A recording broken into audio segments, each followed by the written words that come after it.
안녕하세요. 사랑하는 성도님, 은혜의 주님이 우리와 함께 하십니다. 우리와 함께 하시는 주님을 찬양합니다. 기도합시다.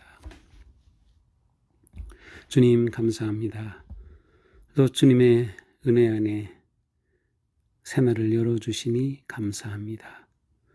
오늘도 부활의 주님과 함께 은혜와 기쁨의 삶 담대히 나아갈 수 있도록 함께하여 주시옵소서. 오늘도 주님의 말씀을 감사와 기쁨으로 받게 하시고 또 깨달은 말씀대로 살아갈 용기와 믿음을 더하여 주시옵소서. 예수님 이름으로 기도합니다. 아멘. 네, 오늘 말씀은 민수기 15장 1절에서 21절까지입니다. 여호와께서 모세에게 말씀하여 이르시되 이스라엘 자손에게 말하여 이르되 그들에게 이르라. 너희는 내가 주어서 살게 할 땅에 들어가서 여호와께 화제나 번제나 서원을 갚는 제사나 낙헌제나 정한 절기의 소나 양을 여호와께 향기롭게 드릴 때에 그러한 헌물을 드리는 자는 고운 가루 10분의 1에 기름 4분의 1 흰을 섞어 여호와께 소제로 드릴 것이며 번제나 다른 제사로 드리는 제물이 어린 양이면 전제로 포도주 4분의 1 흰을 준비할 것이요 수량이면 소제로 고운 가루 10분의 2에 기름 3분의 1 흰을 섞어 준비하고 전제로 포도주 3분의 1 흰을 드려 여호와 앞에 향기롭게 할 것이요 번제로나 서원을 갚는 제사로나 화목제로 수송아지를 예비하여 여호와께 드릴 때에는 소제로 고운 가루 10분의 3 에바에 기름 반 흰을 섞어 수송아지와 함께 드리고 전제로 포도주 반 흰을 드려 여호와 앞에 향기로운 화제를 삼을지니라. 수송아지나 수대양이나 어린 수대양이나 어린 염소에는 그 마리 수마다 위와 같이 행하되 너희가 준비하는 수효를 따라 각기 수효에 맞게 하라. 누구든지 본토 소생이 여호와께 향기로운 화제를 드릴 때에는 이 법대로 할 것이요 너희 중에 거류하는 타국인이나 너희 중에 대대로 있는 자나 누구든지 여호와께 향기로운 화제를 드릴 때에는 너희가 하는 그대로 그도 그리할 것이라.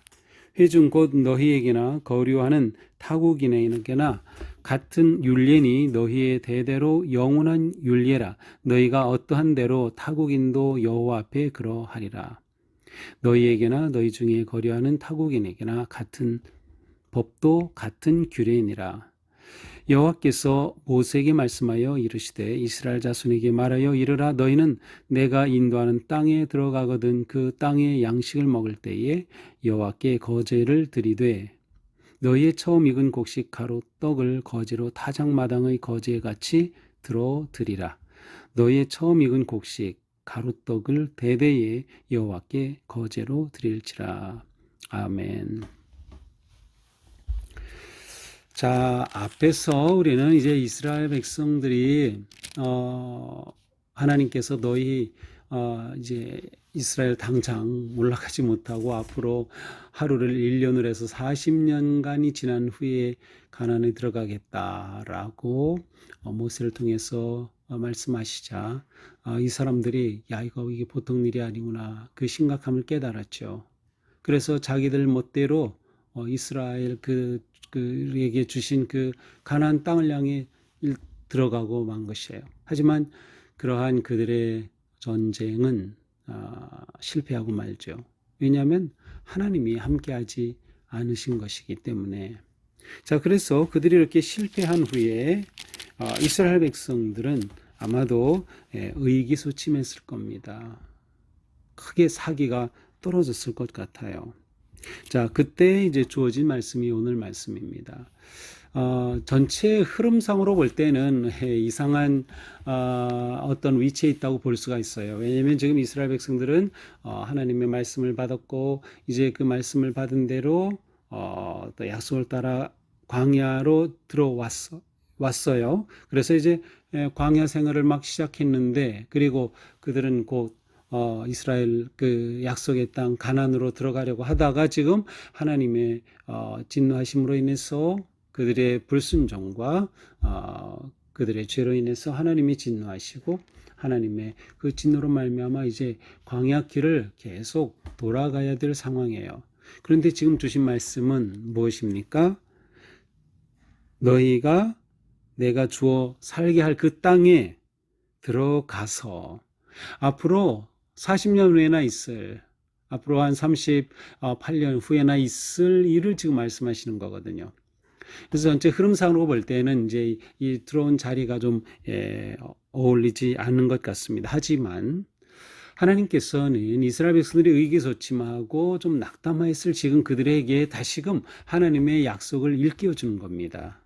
이것 봐라, 내가 너에게 약속한 그 약속 내가 지키게 해주시겠다는 거예요. 너희가 그 땅에 들어가서, 이 말은 분명히 그 땅에 들어갈 것을 내다보고 계신 겁니다. 이미 하나님께서는 이스라엘 백성들이 40년 후에 약속하신 그 땅을 들어가서 그곳에서 살아갈 것을 이미 보고 계시는 거예요. 그래, 그곳에서 어떻게 합니까? 들어가서 바로 하나님 앞에 제사를 드리게 되는 것이죠. 하나님 앞에 제사하는 그러한 예배 백성으로 세워질 것을 보고 계시는 거예요. 자, 그래서 이제 오늘 말씀에서는 그들이 제사를 드릴 때, 여기 보니까 화제, 번제, 또 절기제를 드릴 때, 또 화목제를 드릴 때, 또 마지막에는 거제를 드릴 때, 거제는 이렇게 들어 올려서 드리는 그러한 그 가나안 땅에서 난 소출, 농산물을 가지고 드리는 그러한 제사입니다. 이러한 그 제사에 관한 법을 주십니다. 자, 이미 레위기에는 하나님께서 그들이 어떻게 제사를 드려야 할지, 또 어떠한 제사를 드려야 할지란 제사에 관한 규례가 이미 다 나와 있습니다. 그런데 여기에 나오는 규례는 그것에 추가적으로 보충이라고도 할 수 있고요, 부가적으로 주시는 그러한 규례입니다. 그래서 이제 오늘 본문의 내용은 레위기에는 나오지 않아요. 물론 번제, 화제, 뭐 이러한 소제, 화목제 이러한 제사는 나오지만 내용은 추가된 내용입니다. 원래는 뭐 화제를 드리거나 번제를 드릴 때에 이러한 것들을 넣지 않았어요. 근데 오늘 본문에서는 이제 이스라엘 백성들이 하나님 앞에 제사를 드릴 때에 그들의 제사 가운데 추가로 드려야 할 것을 보여주고 있어요. 세 가지 내용이 나오죠. 밀가루로 드리는 것, 또 기름을 추가로 하는 것, 또 전제로 추가하는 것입니다. 자, 밀가루는 뭐 다 알죠. 밀가루를 제물에 이렇게 함께 뿌려서 드리는 것이고, 그 다음에 기름은 그 위에 이렇게 붓는 거겠죠. 자, 그런데 전제는 그 우리말 성경으로는 이제 부어드리는 제사 이렇게 번역하기도 했고, 아예 번역을 안 하기도 했고, 또 우리 성경처럼 이렇게 전제로 번역하기도 했습니다. 자, 전제라는 것은 영어로는 drink offering이라고 됐어요. 그래서 마실 제사예요. 마시는 것을 드리는 제사. 그러니까 우리나라에서도 그 전통적으로 제사를 드리고 할 때 또 이렇게 산소에 가서 이렇게 제사를 드리고 할 때도 보면 이렇게 그 술병을 가지고 가서 술을 따르죠. 술을 따라 붓기도 하죠. 딱 그것과 비슷한 거예요. 그래서 하나님께 제사를 드릴 때 거기에 포도주로 드립니다. 그래서 공동번역에서는 전제라는 말 자체를 아예 번역하지 않고 포도주로 제사를 드려라, 이런 식으로 표현이 되어 있어요. 자, 원래 드리던 제사에 이처럼 추가적으로 드리는 그러한 내용이죠. 그래서 그곳에 포도주는 3분의 1을 흰을 드려라, 또 어떤 제물을 드리느냐에 따라서 그 분량이 조금씩 달라지죠. 또 큰 동물을 드릴 때에는 분량이 역시 많아집니다. 그래서 가루와 기름과 부어드리는 그러한 음료의 제물, 이것은 이제 포도주를 부어드립니다. 그래서 포도주의 제물을 이렇게 드리는 것이죠. 자, 이것이 바로 오늘 우리에게 또 주시는 그러한 말씀입니다. 자, 이런 내용들을 보면서 우리는 그들이 아직, 지금으로 따진다면 아직도 한 38년 정도나 지난 다음에 들어갈 일을 하나님께서 이렇게 미리 주시는 이유는 무엇일까? 또 앞에서 하나님께서는 너희 20살 이상 된 자는 다 광야에서 죽고 새로운 세대가 들어갈 것이라고 말씀하시는데 왜 이들에게 주실까라고 생각할 수 있어요. 오히려 우리는 여기서 거꾸로 하나님께서는 그들이 가나안 땅에 들어갈 수 있다고 하는, 그리고 하나님께서는 이것을 분명히 이루신다고 하는 확신을 주려고 하는 것이 분명합니다. 자, 그들과 하나님과의 관계를 아주 중요하게 여기는 거죠. 제사는 하나님과의 관계의 가장 중요한 핵심입니다. 우리는 오늘 말씀을 보면서 하나님과의 관계를 지키는 것이 이렇게 중요하구나라는 것을 보아야 합니다. 그리고 그 관계의 가장 중요한 핵심이 예배다라는 거죠. 하나님과 나와의 관계는 예배를 통해 드러납니다. 내가 어떠한 마음으로 어떻게 예배를 드리느냐가 하나님에 대한 내 마음의 표현이 되고 고백이 되고 그 관계를 결정하는 것이죠. 그래서 우리는 하나님과의 관계를 잘 지켜가야 한다. 비록 지금 들은 세대는 다 가나안에 들어가지 못하겠지만 그러나 20세 미만인 세대는 가나안에 들어갑니다. 그래서 그들은 이렇게 다음 세대가 이 말씀을 받고 희망을 가지고 가나안을 바라보도록 이 말씀을 주신 그 하나님의 놀라운 뜻을 우리는 봐야 돼요. 그래서 하나님은 우리가 하나님께 나아갈 때 하나님의 약속과 언약을 확신하며 또 하나님과의 관계를 소중히 여기며 나아가기를 원하신다. 그리고 우리는 하나님 앞에 기꺼이 우리의 삶을 감사와 헌신으로 드려야 한다. 우리의 예배는 이렇게 중요합니다. 그리고 우리는 언제나 하나님 앞에 드리고 헌신함으로 또 순종함으로 하나님이 주신 이 놀라운 구원의 은혜와 또 언약을 이루어갈 것을 기대하며 나아가게 되는 것이죠. 여기는 외국인이나 타국인도 다 들어오게 되었어요. 14절 15절에 보면 그들 가운데 있는 타국인도 외국인도 똑같이 드려라. 이미 하나님께서는 온 열방의 하나님 되심을 보여주셔요.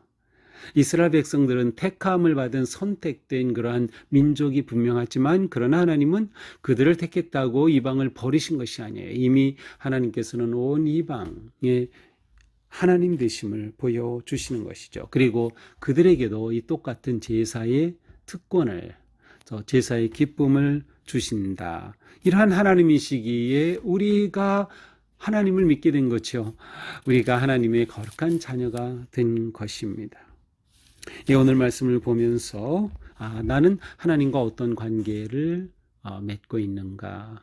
나는 하나님 앞에 어떠한 예배자인가? 나의 예배는 정말 하나님의 그 은혜를 감사하고 약속의 성취를 바라보면서 감사와 믿음과 거룩한 드림의 헌신으로 나아가고 있는가?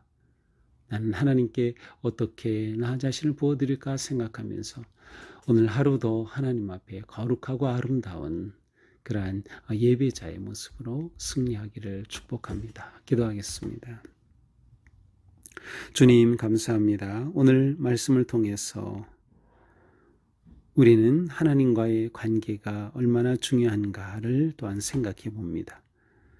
또한 우리의 예배가 하나님과의 관계를 표현하고 또 결정하는 아주 중요한 것임을 깨닫습니다. 주님, 저희의 삶이 하나님 앞에 이처럼 거룩하고 온전하게 드려지는 삶, 예배자의 삶, 하나님의 약속의 언약을 꼭 붙잡는 삶, 하나님께서 우리를 향해 가지고 계신 이 선하고 놀라운 뜻이 있음을 바라보며 그 뜻이 이루어질 것을 기대하며 담대히 나아가는 저희의 삶이 되게 하여 주시옵소서. 저희를 사랑으로 구원하여 주시고 복된 자녀로 그리고 거룩한 백성으로 세워주셨으니 하나님의 거룩한 백성으로 하나님을 예배하는 아름다운 삶을 이어가게 하여 주시옵소서. 예수님 이름으로 기도합니다. 아멘. 네, 오늘도 주님의 은혜 안에서 우리 삶이 향기로운 제물로 드려지는 삶 되기를 축복합니다. 사랑합니다.